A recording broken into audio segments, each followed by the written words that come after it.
जड़ावाला में government MC high school number 1 में छठी class की स्टूडेंट को उल्टी आने पर बच्ची के वालिदैन से स्कूल में सफाई करवाई गई। मजीद जानते हैं हमारे नुमाइंदा मियां मेहरान अकबर से। जी मियां मेहरान अकबर, बताइएगा क्या सूरत हाल थी। ये Jaranwala government MCI school number 1 में छठी क्लास की स्टूडेंट को उल्टी आने पर बच्ची की वालिदैन से स्कूल में सफाई करवाई गई।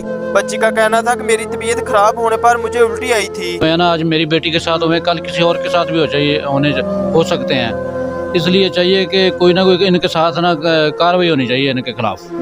जिस पर टीचर ने मुझे उल्टी पर मिट्टी डालने का कहा। मेरी तबीयत ज्यादा खराब होने की वजह से मेरे घर से मेरी वालदा को बुलवाया गया और मेरी वालदा से इस जगह की सफाई भी करवाई गई। उल्टी आई और उसके बाद ना वालदा को बुला के ना उन्होंने सफाई कराई है। बेटी की वालदा से सफाई करवाई जी। बच्ची के वालिदैन का कहना था कि गवर्नमेंट एमसी हाई स्कूल में सफाई करने के लिए कोई भी मुलाजमा नहीं रखी गई। बच्ची के वालिदैन का आला हुकाम से नोटिस लेने का मुतालबा। जी बहुत शुक्रिया। जड़ावाला से हमारे C1 न्यूज के नुमाइंदा मियां मेहरान अकबर हमें अपडेट कर रहे थे।